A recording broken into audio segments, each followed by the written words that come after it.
Gloria al Señor. Que la bendición del Padre, la comunión del Espíritu y la gracia de nuestro Señor Jesucristo sea con cada uno de ustedes en esta hora. Gracias por continuar junto a nosotros en esta serie evangelística, en esta serie de reavivamiento Maranata. Cristo viene. Y qué bendición saber que la palabra de Dios está llegando a nuestros corazones, que sus promesas nos están dando esperanza, están fortaleciendo nuestra fe y que estamos creciendo en la gracia de nuestro Señor Jesucristo. Hoy tenemos un tema sumamente importante para estudiar en la palabra de Dios. Hoy estudiaremos sobre la gran cena de Dios y encontramos en la palabra algunas cosas interesantísimas, tanto en los evangelios como en el libro del Apocalipsis, donde finalmente desembocará lo que hemos de estudiar. Así que quiero invitarle en este momento a buscar en sus Biblias el Evangelio según Lucas, capítulo 14. Evangelio de Lucas en el capítulo 14 y vamos a ver desde el versículo 13. Vamos a ver allí al Señor Jesús dando algunas orientaciones, algunos mandatos, sentando algunos principios importantísimos en la vida espiritual y entonces utilizando la parábola de la gran cena, que luego en el libro del Apocalipsis se constituye en una de las profecías más dramáticas que aparecen en la palabra, señalando a los que han de ser salvos, a los que han de participar allí y los que finalmente serán dejados fuera. Así que leamos lo que nos dice la palabra, primeramente en el Evangelio de Lucas, capítulo 14, desde el versículo 13. El Señor Jesús dice: cuando hagas banquete, y es bueno recordar que tenía un auditorio allí, compuesto por escribas, fariseos y gente común del pueblo, además de los discípulos. Cuando hagas banquete, llama a los pobres, a los mancos, a los cojos y a los ciegos, y serás bienaventurado, porque ellos no te pueden recompensar lo que le vas a dar, pero te será recompensado en la resurrección de los justos. Nota cómo el Señor Jesús conecta esta enseñanza que no solo tiene que ver con lo moral, con lo ético, sino que tiene que ver con la vida práctica del cristiano. Tiene que ver con la piedad, esa piedad que en la época primitiva desarrolló la Iglesia Apostólica. La conecta con la resurrección de los justos, con el momento cuando recibiremos la gran recompensa. Te será recompensado, dice Jesús, en la resurrección de los justos. Pero al oír esta expresión del Señor Jesús con esa promesa cargada allí, uno de los que estaban sentados a la mesa con él dijo: bienaventurado el que coma pan en el reino de Dios. Ese tendrá una bienaventuranza extraordinaria. Y esa expresión de esa persona que estaba allí abrió la oportunidad para que el Señor Jesús relatara lo que se conoce como la parábola de la gran cena o la parábola del banquete. Y entonces es interesante saber que ya los judíos del tiempo de Cristo tenían ciertas ideas, ciertos conceptos de lo que sería esa gran cena que habría de presidir el Mesías. Y en ese momento entonces vemos cómo el Señor Jesús habla sobre el momento en que Él ofrecerá ese gran banquete. Ese gran banquete que definitivamente en Él participarán los salvos de todas las edades y donde participarán también especialmente aquellos que hayan respondido en forma positiva a su llamado.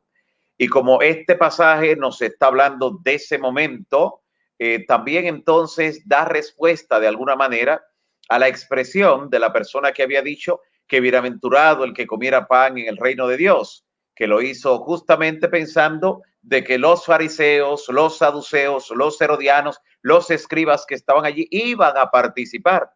Era la idea de quien pronunció esta bienaventuranza, aunque no sabía muy bien todo lo que estaba expresando. Pero en respuesta a esto, el Señor Jesús entonces le presenta esta parábola que desde el versículo 16 de Lucas 14, desde el verso 16, pues el Señor Jesús describe, dice así: un hombre hizo una gran cena y convidó a muchos.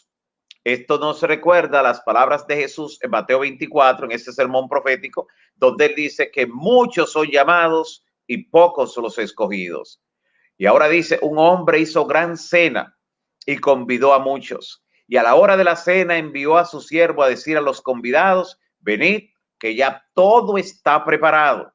Pero todos, dice el Señor allí en la parábola, todos a una comenzaron a excusarse.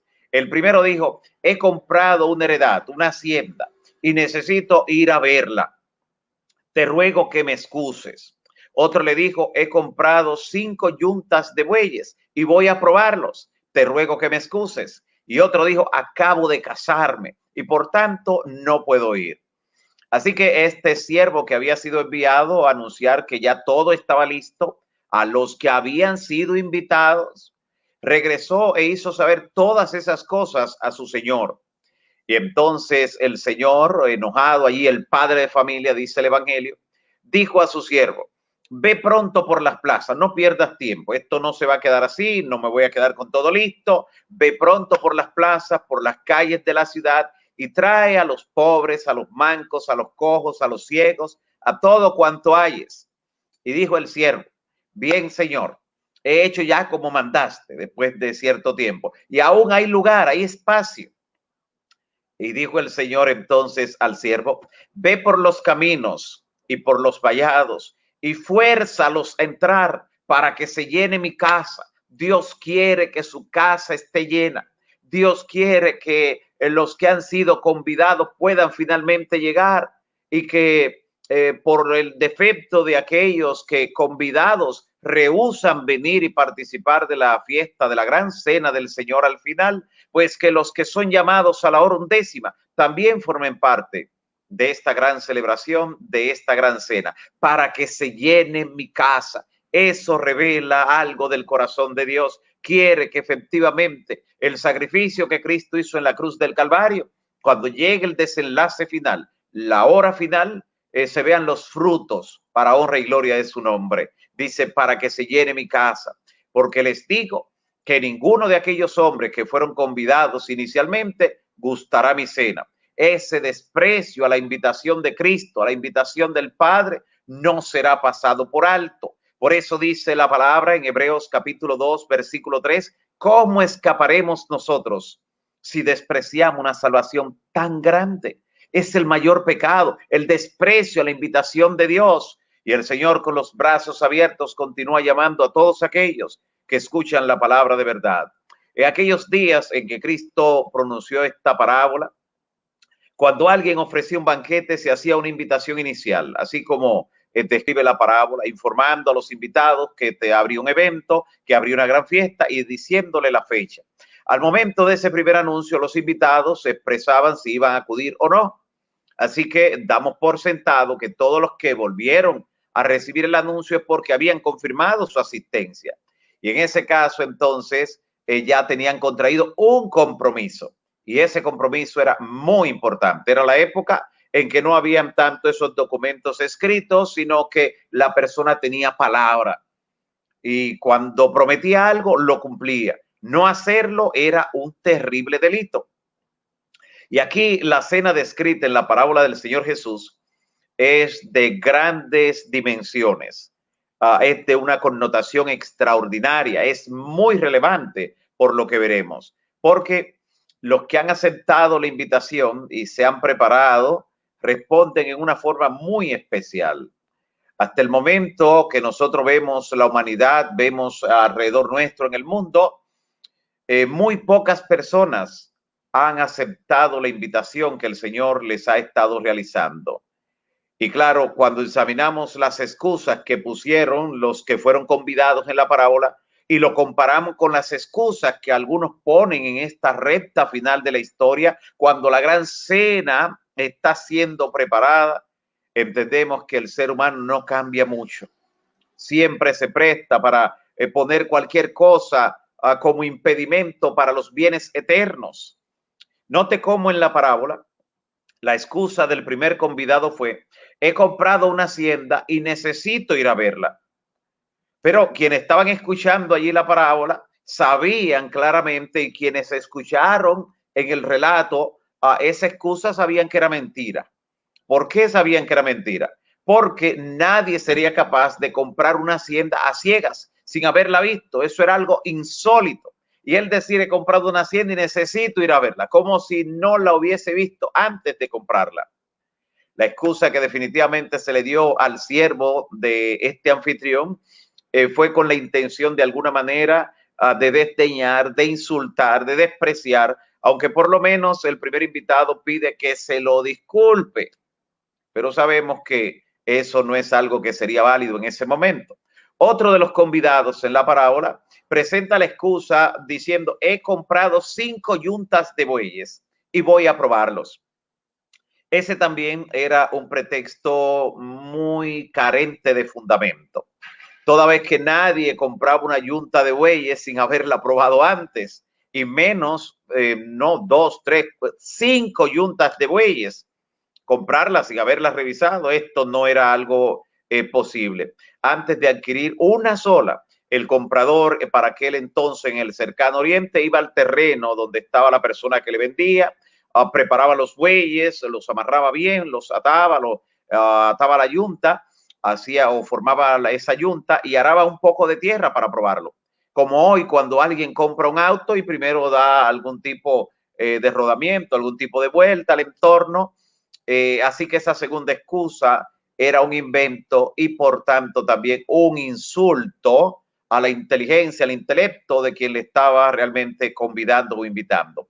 El tercer convidado, encontramos que en la parábola, alega que acababa de tomar a una mujer por esposa, estaba recién casado y que no podía asistir.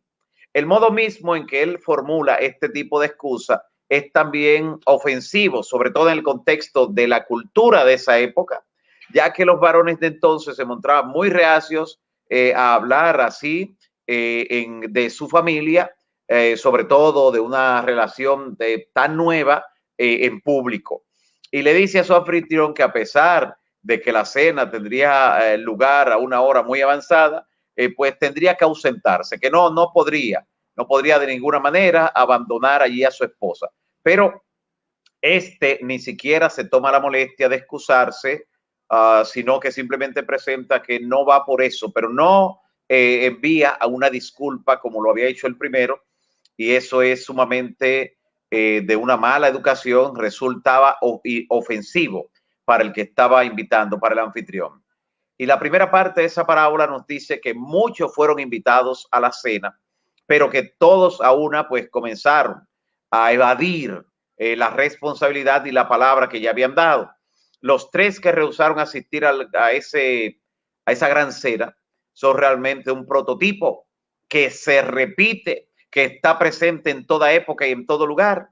Los que estaban allí en ese momento habrían entendido que otros que en un principio se habían comprometido a asistir también habían inventado excusas para de alguna manera no ir. Y esto hace que el Señor entonces invite a otros, a los que estén dispuestos a ir, y dice, para que mi casa se llene. ¿Sabe lo que eso significa, amigo y hermano? Si tú finalmente no tomas la decisión de afirmar tus pies sobre la roca que es Cristo, si tú no tomas la decisión de entrar por las puertas del reino de los cielos, que cada vez se estrechan más, este camino no se va a hacer más fácil en algún futuro cercano. Este camino se hará cada vez más difícil, más estrecho, más pedregoso, más empinado, pero no podemos abandonarlo, porque es el único camino que lleva al reino de los cielos. Este camino es la senda estrecha. Y Jesús dice, forzad a entrar y forzadlos a entrar. Si tú no vas finalmente por rehusar la invitación, por rechazar la invitación de Cristo, ese lugar será ocupado por otro, pero la casa del Señor se ha de llenar. Cuando Juan contempla al grupo que finalmente acepta la invitación y se mantiene de parte de la justicia en los eventos finales, él dice que es una gran multitud que nadie podrá contar. Y aunque no menciona nombres ni el número específico, Juan allí te vio a ti, me vio a mí por la fe. ¿Dejaremos acaso esperando a aquel que nos ha invitado? En el libro de Apocalipsis mismo, en el capítulo 19, entonces se presenta esa descripción profética de la gran cena de Dios y se describe entremezclado con la segunda venida de Cristo, momento en el cual seremos llevados a participar en esa bienvenida en la patria celestial. Apocalipsis 19, por eso describe desde el versículo 6 lo siguiente. Vayamos allí. Apocalipsis 19, capítulo 19, versículo 6. Dice allí, y oí una voz como de una gran multitud, recuerda, o muchos, como de una gran multitud, como el estruendo de muchas aguas y como la voz de grandes truenos que decía, aleluya, porque el Señor nuestro Dios Todopoderoso reina. Ese será un momento glorioso. Y el verso 7 continúa describiendo, gocémonos y alegrémonos y démosle gloria, porque han llegado la cena de bodas del Cordero y su esposa se ha preparado. Y el ángel me dijo, escribe. Y ahora, note cómo esta expresión se parece a la de esa persona que estando en aquella cena donde estaba el Señor Jesús hace casi 2000 años, dijo que bienaventurado el que coma pan en el reino de los cielos. Y entonces aquí el ángel le dice a Juan en el verso 9 de Apocalipsis 19, escribe, bienaventurados los que son llamados a la cena de las bodas del Cordero. Y me dijo, estas son palabras verdaderas de Dios, ser llamado a esa cena de boda. Durante esta semana tú estás siendo llamado. No importa los pasos que ya hayas dado en el camino de salvación, tú sabes que restan pasos por dar, que hay algo que debes hacer en tu vida. En forma individual, sabes lo que te resta, el paso que te falta dar, lo que hace falta para afirmarte sobre la roca que es Cristo, lo que posiblemente debes abandonar para estar seguro de que estás del lado de Cristo, del lado del Señor vencedor, porque en este mundo hay dos señores, uno vencido y uno vencedor, y la decisión que tomas te coloca de un lado o del otro. Luego describe, ampliando aún más la visión de la segunda venida de Cristo, dice en el versículo 11, entonces vi el cielo abierto. Y esto nos recuerda lo que describe Juan también en el capítulo 6 de Apocalipsis, hablando acerca del momento en la venida de Cristo donde el cielo se descorrerá como un pergamino. Mire lo que dice allí claramente, en el momento en que se apertura el sexto sello, esto es parte de los eventos que ocurren. Apocalipsis capítulo 6, versículo 14 dice, y el cielo se desvaneció. Aquí dice que se vio el cielo abierto. Claro, primero debió ocurrir esto que dice Apocalipsis 6:14. El cielo se desvaneció o se enrolló como un pergamino y todo monte y toda isla se movió de su lugar ante la presencia todopoderosa de nuestro Señor Jesucristo. Esto es parte de los eventos grandes que van a ocurrir. Alabado sea el Señor. Vi el cielo abierto, dice en el verso 11. Y aquí un caballo blanco. Con esta figura, con esta ilustración, se presenta al Señor Jesús como viniendo con sus ejércitos celestiales. Un caballo blanco, símbolo de pureza, de victoria. Y el que lo montaba se llamaba Fiel y Verdadero. Y con justicia juzga y pelea.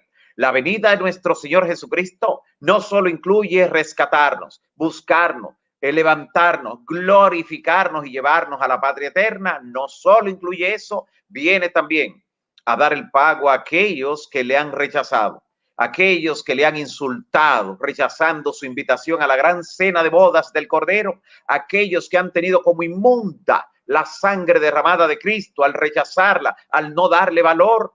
Otra vez recordamos las palabras del apóstol que dice en Hebreos 2:3, ¿cómo escaparemos si despreciamos una salvación tan grande? Por eso cuando viene no solo se describe la bienaventuranza de los que serán llevados a la cena de bodas del Cordero, sino que dice que él con justicia juzga y pelea.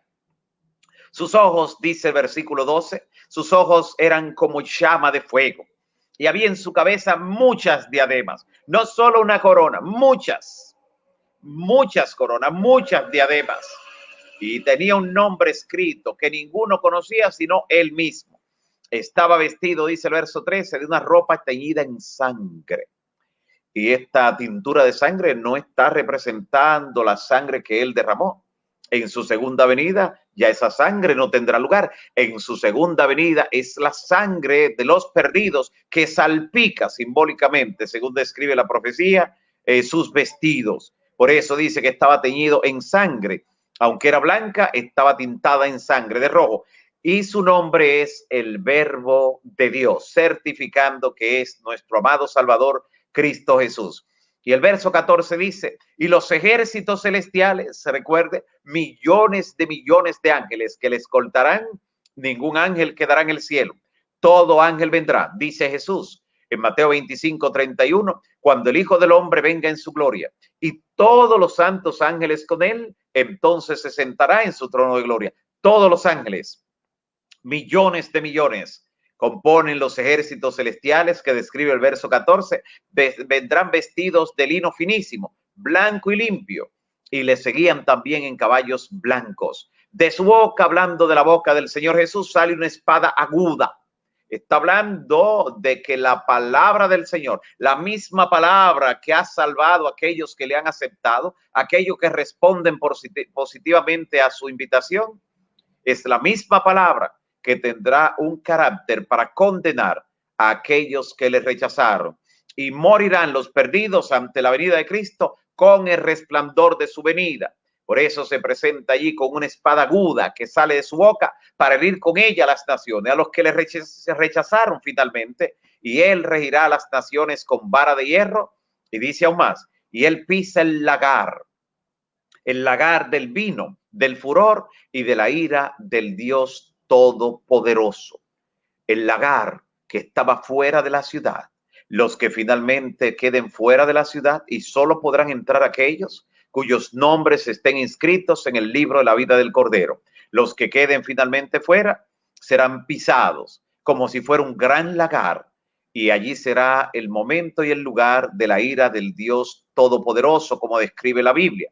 El verso 16 sigue diciendo, y en su vestidura y en su muslo tiene escrito un nombre, Rey de Reyes y Señor de Señores. Alabado sea el nombre de nuestro Señor Jesucristo. Y vi a un ángel, dice el verso siguiente, el verso 17, vi a un ángel, y ese ángel estaba parado justamente con su pie sobre el sol, y clamó a gran voz diciendo a todas las aves que vuelan en medio del cielo, venid, venid y congregaos a la gran cena de Dios. Si alguien pudiera decir, pero ¿cómo es posible? Los redimidos participarán de la cena del Cordero, pero aquí está invitando a las aves de rapiña a una cena que le llama la gran cena de Dios. No se está refiriendo a la cena de bodas del Cordero, no. ¿Qué cena será esta a la que acudirán las aves de rapiña? Recuerde que fuera de la ciudad, de la santa ciudad, estarán los perdidos. Y por eso el ángel le dice en el verso 18 a esas aves de rapiña que va a invitar para que coman carnes de reyes, de capitanes, de fuertes, de caballos, de jinetes, de todos, de libres, esclavos, pequeños y grandes, o sea, de todos los perdidos. ¿Sabe lo que eso significa? Que las aves de rapiña entonces serán las que cenarán simbólicamente con los perdidos, que serán destruidos fuera de la santa ciudad. Lo que significa que o participamos comiendo en la cena de bodas del Cordero, o finalmente seremos la cena de las aves de rapiña, estando del lado de los perdidos. O cenamos o seremos cenados, por lo que describe aquí la palabra. Por eso dice, bienaventurados los que son llamados, los que son invitados, y sobre todo los que aceptan la invitación para participar en la gran cena de bodas del Cordero, que tendrá lugar cuando nuestro Señor Jesucristo llegue a este mundo y nos lleve con él. Así estaremos para siempre con el Señor. ¿Te gustaría, mi amigo y hermano, participar de la gran cena de bodas del Cordero?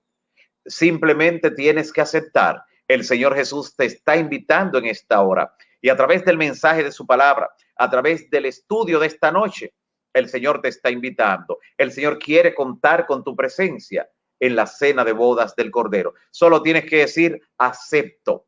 Solo di acepto. Recuerda que con el corazón se cree para justicia, pero con la boca se confiesa para salvación. Padre bendito que estás en los cielos, santo, santo, santo es tu nombre para siempre. Señor, en esta hora, cuán agradecidos estamos de ti por la invitación que nos extiendes a participar de la gran cena de bodas del Cordero. Gracias, Señor, nueva vez por el sacrificio de Cristo, que hoy hace posible que podamos aceptar la invitación y que pueda concretizarse en la venida de nuestro Señor Jesucristo. Gracias, Señor, porque al ver que tantas personas están aceptando, sabemos que el número de los sellados se completará, y eso es un indicador, un despertador que nos dice que Cristo viene pronto, que Maranata, Cristo viene ya. Gracias, Señor, porque en esta hora puedo poner en tus manos a cada amigo y cada hermano que ha aceptado la invitación y que su aceptación ha sido valorada y sellada en el cielo. Gracias por escucharnos y bendecirnos. Danos un resto de noche, Señor, feliz y en comunión contigo. Y mañana la oportunidad de conectarnos para participar de otro estudio en esta serie, Maranata, Cristo viene ya. En el nombre de Jesús. Amén. Amén. Dios te siga bendiciendo.